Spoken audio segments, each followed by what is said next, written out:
하겠습니다. 하나님 말씀은 에베소서 2장 8절에서 10절 말씀입니다. 제가 가지고 있는 성경 신약 성경 310쪽쯤에 있습니다. 에베소서 2장 8절에서 10절입니다. 한 절씩 교독하겠습니다. 8절 읽습니다. 너희는 그 은혜에 의하여 믿음으로 말미암아 구원을 받았으니 이것은 너희에게서 난 것이 아니요 하나님의 선물이라. 행위에서 난 것이 아니니 이는 누구든지 자랑하지 못하게 함이라.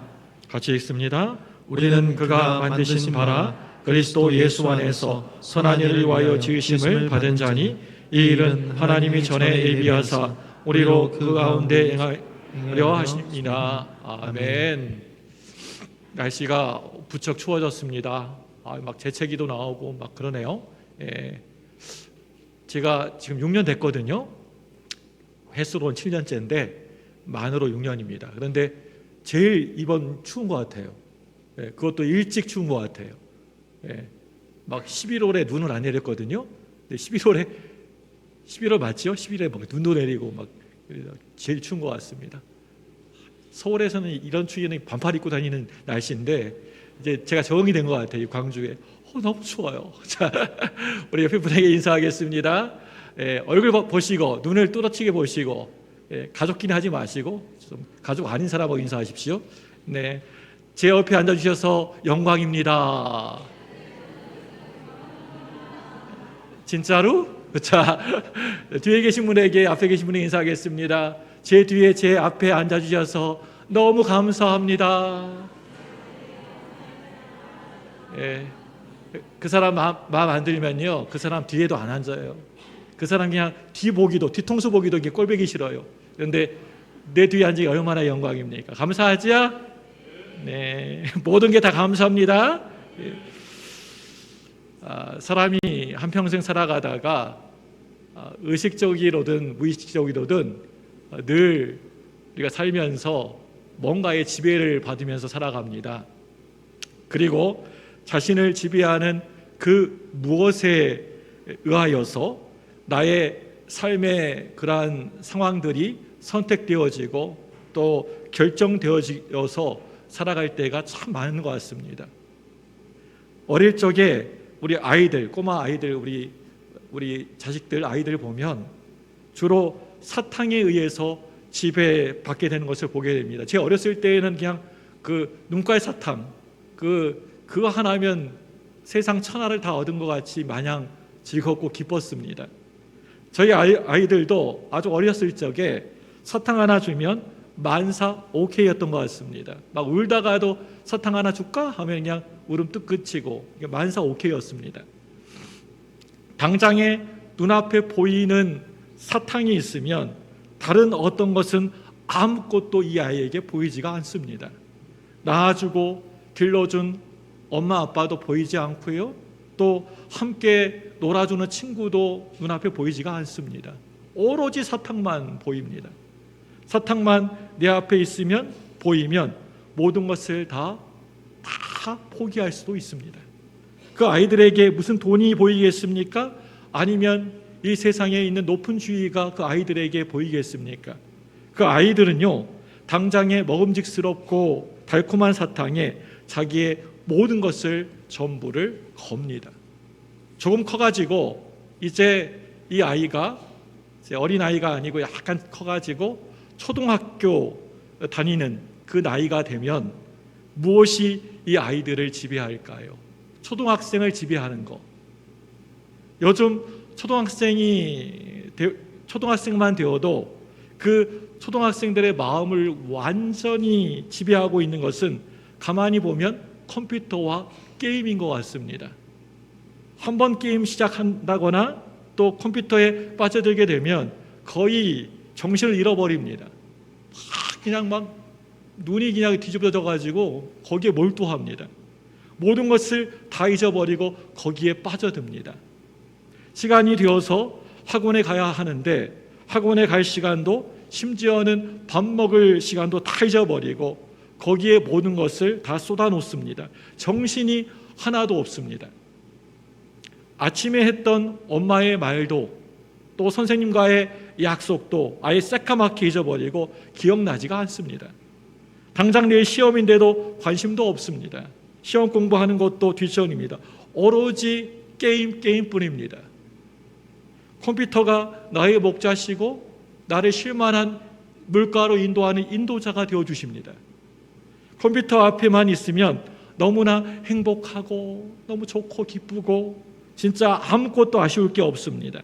예전에는 가족들과 함께 여행을 간다고 하면 너무나 설레고 기뻐하고 그랬는데 이제는 가족들이 같이 가자고 하면 안녕히 다녀오세요. 예, 집은 제가 지키겠습니다. 안녕히 다녀오세요. 하고 이렇게 얘기를 합니다. 저희 가정도 그렇습니다. 그냥 두 분 잘 다녀오세요. 이렇게 얘기합니다. 왜 이렇게 변하게 된 것일까요? 바로 내 앞에 너무나 내가 사랑하는 컴퓨터가 있기 때문에 그렇습니다.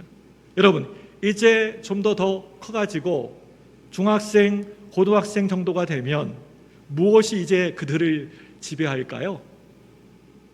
중고등학생들은 학교 성적에 의해서 지배를 당하게 됩니다. 그들의 삶은 온통 머릿속에 성적에 대한 생각뿐입니다. 예전에 중고등부 수련회 가가지고 저녁 캠프파이어 기도 시간에 아이들이 적어낸 기도 제목을 한번 보게 되었습니다. 보니까요, 거의 다가 성적에 대한 기도였습니다. 하나님, 제발 이번 시험에 성적에 꼭 오르게 해주세요. 90점 넘게 해주세요. 1% 안에 들게 해주세요. 이번 시험에는 1점이라도 오르게 해주세요. 그런 기도 제목들이었습니다. 성적을 올리기 위해서는 무엇이라도 할 것처럼 성적에 인생을 걸고 살아갑니다. 이 중고등학교 학생 시절에. 요즘 뉴스 보면 이 성적 때문에 불법을 행하는 학생들도 있다는 사실에 우리가 놀라지 않을 수가 없습니다. 이번 수능 시험 보니까 막 이렇게 종이 울렸는데도 이렇게 답안지 했다가 막 다 이제 무효 처리하니까 그 부모님들이 막 가가지고 선생님한테 협박하고 막 그런 기사 보셨잖아요.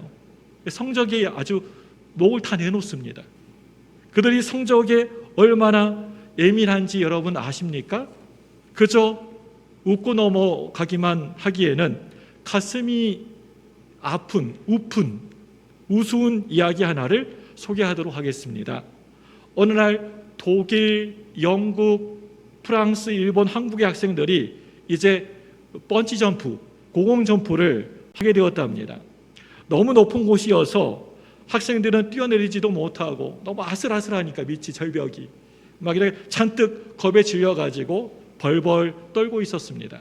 제일 먼저 독일 교관이 나오더니 독일 학생에게 이렇게 말했습니다. 명령이다, 뛰어내려라! 라고 하니까 학생은 아무 말하지 않고 그냥 그 독일 학생이 뛰어내렸습니다. 다음으로 영국 교관이 신사라면 뛰어내려! 라고 하니까 당장 영국 학생이 예! 하고 뛰어내렸습니다. 프랑스 교관이 아주 부드러운 어조로 메르시 보금 마드모아젤 그러면서 이렇게 부드러운 어조로 밑에를 봐라, 너무 아름답지가 않은가?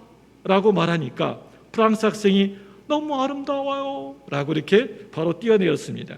그리고 일본 교관이 천황 황제 폐하를 위하여 라고 하니까 일본 학생이 이렇게 뛰어내렸습니다. 이제 마지막으로 무서워서 절대 뛰어내리지 않겠노라고 하면서 구석진대에서 쭈그리고 앉아 있었던 한국 학생에게 한국 교관이 이렇게 말했답니다. 이거 이번에 학교 내신 성적에 들어간다잉? 그러니까 그 말을 듣자마자 한국 학생이 잽싸게 일어나더니 뻘떡 일어나더니 멋지게 뛰어내렸다고 합니다. 얼마나 이 학교 공부 성적에 예민합니까? 그렇다면 이제 좀 자라가지고 대학생이 되면 대학생들은 무엇이 그들을 지배할까요? 그것은 주로 이성 친구 또 진로 문제일 것입니다. 어떻게 하면 멋지게 생긴 멋진 남자친구를 여자친구를 만날 것인가 고민하게 됩니다. 그와 동시에 앞으로 내가 무엇을 하면서 어떻게 살 것인가에 대해서 고민하게 됩니다. 이때가 미래에 대한 고민을 가장 많이 하는 시기라 할 수가 있습니다. 대학생이 사회에 나아가서 어른이 되면 또 장년이 되면 무엇의 지배를 받게 될까요? 장년을 지배하는 것은요, 남자와 여자가 약간은 좀 다르게 나타납니다. 남자들은 일단은 자신이 하고 있는 일의 지배를 많이 받게 됩니다. 그런데 일을 하면서도 그들의 머릿속에는 무슨 증권이나 뭐 주식 또 경제적인 그런 것으로 어떻게 하면 잘 살 수 있을까라고 그 생각이 떠나지가 않습니다. 어느 때에는 자신의 일을 뒤로 하고 이런 것에 첨부를 거는 경우도 있습니다. 그런데 여자들은요, 대체로 자신의 외모에 대한 생각의 지배를 받게 되는 경우가 참 많은 것 같습니다. 좀 더 나은 외모를 갖기 위해서 뼈를 깎는 아픔을 견디어내기도 하고 막 돌려깎기도 하고 옆하고 앞튀고 위튀고 다 튑니다. 뼈를 깎는 아픔을 견디기도 하고 심지어는 실패의 위험까지도 감수하는 것을 보게 됩니다. 또한 남자들과 마찬가지로 경제적으로 어떻게 살까의 지배를 받게 됩니다. 어떤 여전도 회장님이 어떤 교회 여전도 회장님이 그날 헌신 예배였나 봅니다. 주일날 오후에 헌신 예배를 드렸는데요. 헌신 예배 사회를 이 회장님이 여전도 회장님이 보면서 찬양 순서가 되었나 봅니다. 찬송가 부를 순서가 되었어요. 그런데 찬송 부를 순서였는데 찬송가 205동을 부르시겠습니다 라고 했다고 합니다. 머릿속에 그냥 아파트 205동만 그냥 잔뜩 있었던 거예요. 찬송가 205동 부르시겠습니다. 이분을 가득 지배하고 있는 게 무엇인지 말해주고 있지 않습니까? 많은 삶을 뒤로 하고 말년이 되면 이제 사람들은 무엇의 지배를 받고 살아가게 될까요? 그건 바로 건강입니다. 어르신들 얘기를 옆에서 들어보면 처음부터 끝까지 건강 얘기뿐입니다. 얼마 전에 목욕탕 갔거든요. 할아버지가 몇 분 계시더라고요. 야, 그거 먹으면 뭐에 좋더라. 야, 그거 먹어라. 그거 진짜 먹어 좋더라. 막 그런 얘기뿐이에요. 온종일 이런 얘기를 뿐입니다. 하루 종일.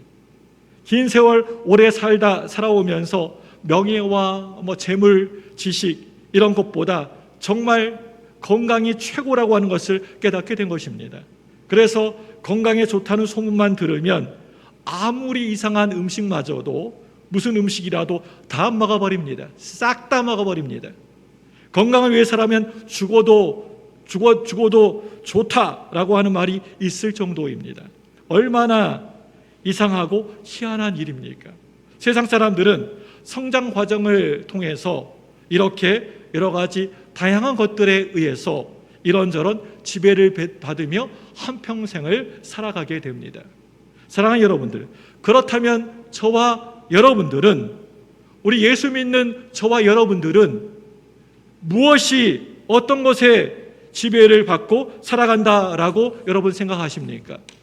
지금 이 순간 저와 여러분들이 이렇게 교회에 나와 예배드리고는 있지만 말씀에 집중하지 못하고, 지금 이 앞에 강단에 목사가 설교하고 있지만은 이 하나님 말씀에 집중하지를 못하고, 또 찬양에 예배드리면서 집중하지 못하고, 기도에 집중하지 못하고, 팍하고 여러분의 머릿속에 떠오르는 생각이 있다면 여러분들은 지금 그 생각에 깊이 지배를 받고 있다는 증거입니다. 저는 다 보입니다. 여러분이 무슨 생각하고 있는지 다 보입니다. 여러분이 눈 뜨고 저를 보고 있는 것 같죠? 눈동자가 저에게 집중되지 않습니다. 그런 분이 몇 분 계십니다. 여러분은 지금 머릿속에 있는 것 지배받고 계십니다. 예배 드리면서 말씀이나 뭐 찬양, 기도가 아닌 바로 그게, 지금 생각하고 있는 그게 저와 여러분의 영혼을 완전 지배하고 있다라고 할 수가 있습니다. 통계 자료를 보니까요, 우리 한국에는 약 6만여 개의 교회가 존재합니다.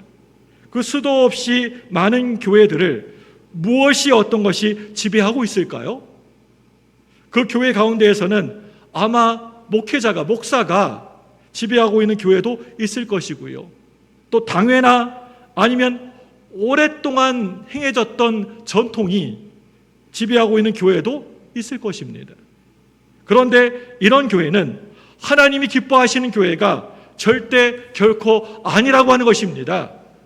하나님이 정말 기뻐하시는 교회는요, 사람이나 어떤 전통, 어떤 제도가 지배하는 그런 교회가 아니라 하나님이 지배하시는, 하나님이 주인 되시는 교회인 줄로 믿습니다. 오직 예수님이, 하나님이 주인인 교회. 여러분, 그렇다면 하나님이 지배하시는 교회는 어떤 교회일까요? 여러분 생각에 하나님이 지배하는 교회 어떤 교회라고 생각하십니까? 1970년, 80년대에 미국 경제의 거목이자 코카콜라 회사의 창업주였던 로베르토 고이주에타라는 사람이 했던 유명한 말 여러분 혹시 아십니까? 뭐라고 얘기했냐면 내 혈관 속에는 피 대신에 코카콜라가 흐르고 있다라는 아주 유명한 말을 했습니다. 그런 정신으로 기업을 이끌었기 때문에 코카콜라를 세계 최다 판매 음료수로 만들 수가 있었습니다. 그는 온전히 그 자신을 코카콜라에 내맡겼다고 할 수가 있습니다. 그렇다면 마찬가지로 우리 예수 믿는 성도들, 우리 예수 믿는 저와 여러분 같은 우리 그리스도인들은 도대체 무엇에게, 누구에게 우리 자신을 온전히 다 내맡겨야 하는 것일까요? 우리 혈관에는, 우리 핏줄에는 무엇이, 어떤 것이 흘러야 될까요? 여러분, 두말하면 잔소리입니다. 말할 것도 없이 우리 삶에는요, 예수 그리스도의 지배를 받아야 합니다. 우리 혈관에는 예수 그리스도의 피가 철철 흘러 넘쳐야 됩니다. 제가 이 교회 담임 목사로 정말 간절히 바라는 것은요, 우리 안에 무엇이 흐르고 있느냐라는 질문을 받았을 때 여러분 지체 없이 자신 있게 나에게는 오직 예수님의 피가 흐르고 있습니다 라고 담대하게 말할 수 있기를 바랍니다. 저는요, 여러분들이 그렇게 고백하고 선포할 수 있도록 끝까지 포기하지 않고 말씀을 전하고 여러분 가르칠 것입니다. 저와 여러분들의 신앙 고백이 달라지시기를 바랍니다. 그리고 예수님의 피가 흐르는 우리가 모인 이곳, 이 자리, 우리 광주무등교회에는 다른 게 흐르는 게 아니라 은혜가 흘러야 합니다. 은혜가 흘러서 넘쳐나야 합니다. 저는요, 6년 전에 우리 광주무등교회에 부임하게 되면서 바로 이곳이, 이 자리가 은혜가 흐르고 있다라고 하는 사실을 경험할 수가 있었습니다. 부족한 저를 우리 교회 담임 목사로 오게 된 모든 과정들이 은혜 그 자체였습니다. 저는요, 우리 광주무등교회가 은혜로 채워진 올바른 교회, 건강한 교회라고 분명히 믿습니다. 믿고 싶습니다. 요즘 제가 묵상하고 생각하는 게 하나 있습니다. 그게 뭐냐면요, 제가 우리 교회에서 해야 할 역할이 있다면 은혜의 지경을 더 넓히는 것이라고 하는 생각을 하게 됩니다. 사람들이 살아가는 태도에는 세 가지의 유형이 있습니다. 첫째로요, 자기 자신이 잘났다고 생각하고 살아가는 사람이 있습니다. 이런 사람의 부류는요, 자신에 대해서 스스로 늘 만족하기 때문에 부족함이 전혀 없습니다.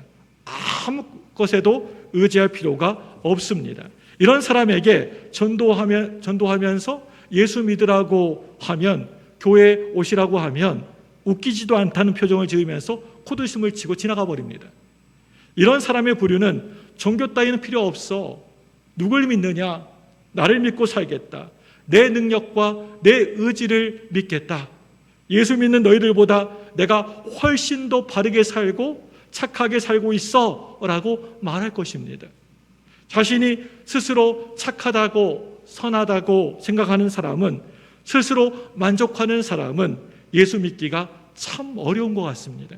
그런데 반대로요, 스스로 나는 부족하고 연약하다고 생각하는 사람이, 그런 사람이 예수 믿기가 더 쉬운 것 같습니다. 둘째로요, 열등감에 가득 쌓여 있는 사람입니다. 자기 자신에 대해서 만족하지 못하는 것은 물론 자신감도 없고 무슨 일을 해도 안 될 것이라고 해보지도 않고 스스로 부정적인 그런 평가를 내려버리고 심지어는 자학하기도 하고 자기의 삶을 스스로 포기하는 지경까지 가기도 합니다. 칭찬을 해도 그 칭찬을 칭찬으로 받아들이지 못합니다. 오늘 좀 얼굴이 좀 좋아 보이네? 그러면 내가 뭐 살쪘다는 얘기야? 하고 이렇게 하고 얼굴 색깔이 좋아 보이나 그러면 내가 그럼 옛날에는 뭐 얼굴이 이상했다는 얘기야? 하고 이렇게 늘 부정적입니다. 칭찬해도 그냥 안 좋게 생각합니다. 이런 태도로 살아가기 때문에 실제로 이들은 되는 일이 별로 없는 경우가 많습니다. 하는 일마다 안 된다고 생각하면 진짜 하는 일마다 안 됩니다. 여러분 그렇지 않습니까? 셋째로요, 은혜로 살아가는 사람입니다. 자신의 부족함을 알고 있기 때문에 모든 게 감사입니다. 불평이라는 게, 불만이라는 게 없습니다. 모든 것을 다 하나님의 은혜로 여기며 살아갑니다. 고린도후서 9장 8절입니다. 같이 읽습니다. 시작. 하나님이 능히 모든 은혜를 너희에게 넘치게 하시나니 이는 너희로 모든 일에 항상 모든 것이 넉넉하여 모든 착한 일을 넘치게 하게 하려 하심이라. 아멘. 제가 우리 교회에 부임하자마자 대신방을 하게 되었는데요. 대신방을 하면서 깜짝 놀란 일이 있었습니다. 그게 뭐냐면 제가 그분 볼 때 너무나 몸도 안 좋으시고 너무나 힘드시고 너무나 아프신데 불평하고 원망하는 것이 참 많으실 것 같아 보였는데 뭐라고 하시냐면 목사님 이렇게 아픈 것도 너무나 감사해요 라고 그분이 그렇게 이해하시는 겁니다. 그 얘기를 듣고 깜짝 놀랐습니다. 이게 바로 은혜로 살아가는 사람의 모습이 아닙니까? 바로 최재영 집사님이 저에게 그랬습니다. 오히려 밝은 미소로 목사님 저 괜찮아요. 저 감사해요. 저보다 더 밝은 목소리로 오히려 제가 은혜를 받고 힘을 얻고 돌아온 적이 있습니다. 이런 사람이 진정한 그리스도인입니다.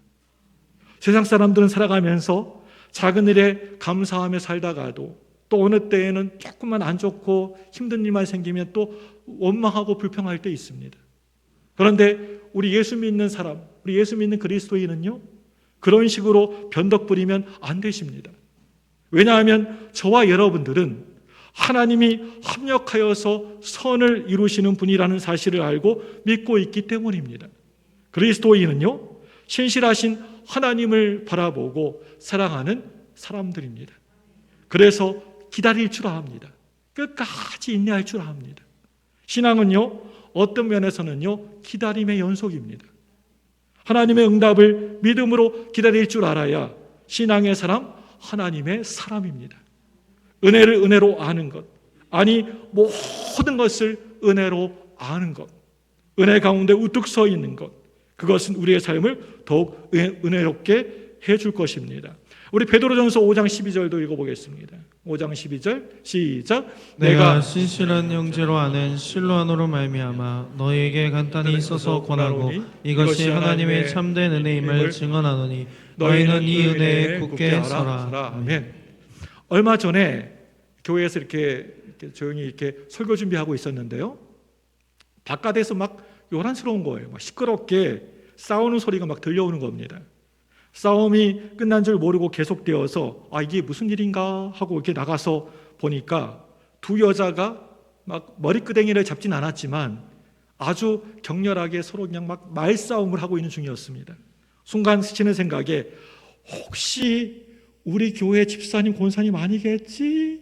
하고 이렇게 생각에 조심히 다가가가지고 얼굴을 봤는데 휴, 다행히 우리 교회는 아니었습니다. 얼마나 제가 마음이 놓였는지. 싸움 경위는 대충 이렇습니다. 옆에서 한번 어떻게 보니까 대충 알겠더라고요. 싸움의 경위가 대충 이렇습니다. 어떤 여자가 유모차를 끌고 천천히 횡단보도를 건널목을 건너가고 있었는데요. 차에 있었던 다른 여자가 빨리 좀 가라고 크락션을 크게 빵 하고 울렸나 봅니다. 그 바람에 유모차에서 자고 있었던 그 아이가 깜짝 놀라서 깼습니다.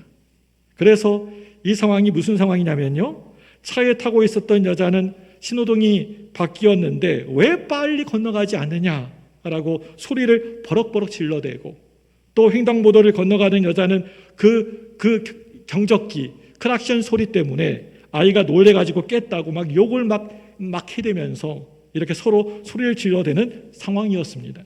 여러분, 너 때문에, 네 탓 때문에, 네가 그래가지고 너 때문에 라고 말하는 곳에는요, 은혜가 있으려고 해도 절대 결코 그곳에 있을 수 없습니다. 은혜가 없는 사람은요, 늘 내 입장, 자기 입장에서 생각할 수밖에 모릅니다. 중심이 바로 납니다. 기준이 자기 자신입니다. 시간은 시간대로 늦어졌고 감정은 감정대로 상하는 결과를 낼 뿐입니다. 그런데 반대로 은혜를 받은 사람은요, 여러분 어떻습니까? 은혜가 넘치고 은혜가 있는 사람은 어떻습니까? 이럴 때 어떻게 해결할까요? 한번 생각해 보세요. 은혜 있는 사람, 은혜가 넘치는 사람은 어떻게 이 순간을 해결할까? 은혜 속에 살아가는 사람과 그렇지 못한 사람은 같은 사건을 보면서 완전 다르게 반응합니다. 아이 데리고 가시는데 기다리지 못하고 크락션을 울려서 너무 정말 미안합니다. 아닙니다. 신호등이 바뀌었는데도 빨리 건너가지 못해서 제가 너무 미안합니다. 은혜가 넘치면 이렇게 됩니다. 은혜가 있는 곳에는 이렇게 대화를 합니다. 오늘 말씀 보시면 뭐라고 말씀하고 있습니까? 우리 에베소서 2장 8절 9절입니다. 같이 읽습니다. 시작. 너희는 그 은혜에 의하여 믿음으로 말미암아 구원을 받았으니 이것은 너희에게서 난 것이 아니요 하나님의 선물이라. 행위에서 난 것이 아니니 이는 누구든지 자랑하지 못하게 함이라. 아멘. 여러분, 이 말씀이 무슨 말씀일까요? 무슨 뜻일까요?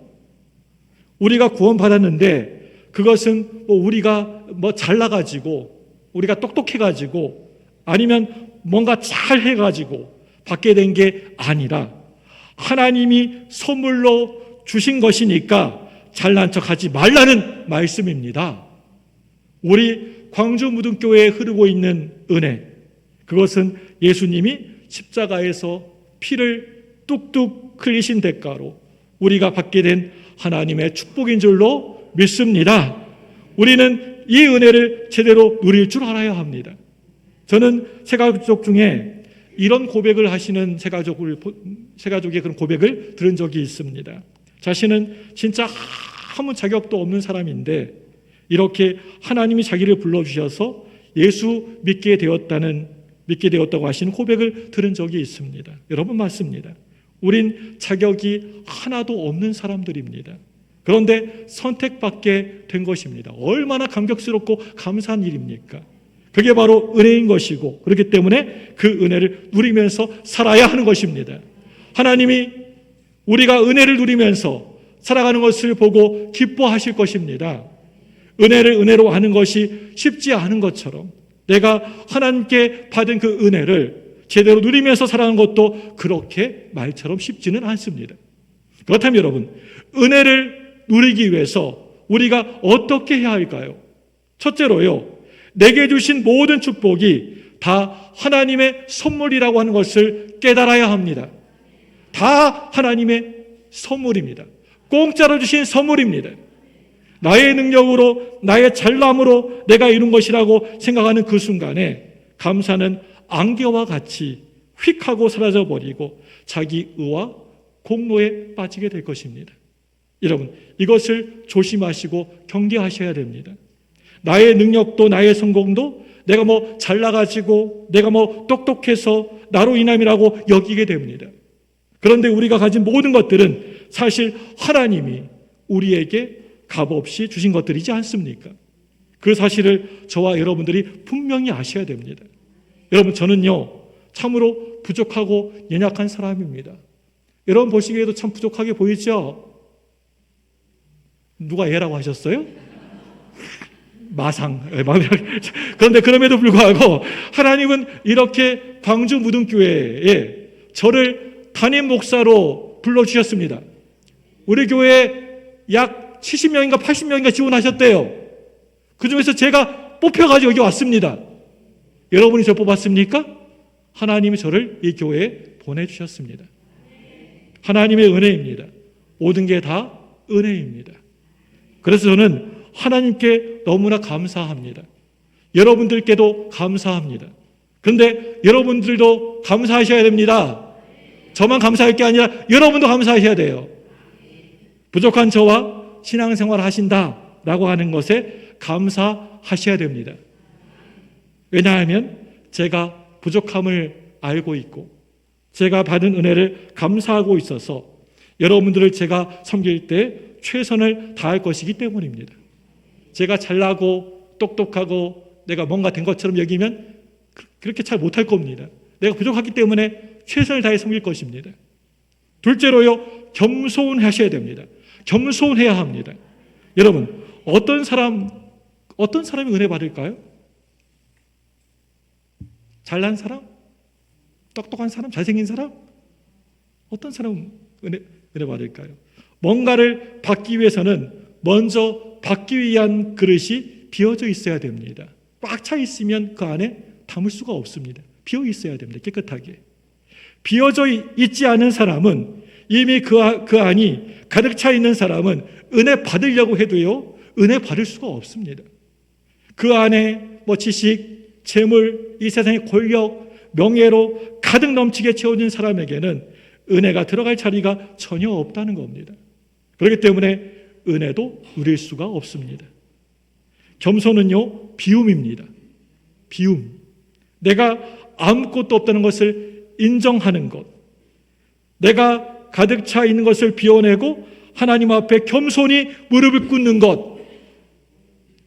겸손히 올리는 나의 기도 강구보다 감사를 드립니다. 거기까지 올라요? 그게 바로 은혜의 시작입니다. 겸손. 비어져 있는 나 자신을 채워주시는 은혜를 깨닫게 될 때 그때 은혜를 제대로 누릴 수 있을 것입니다.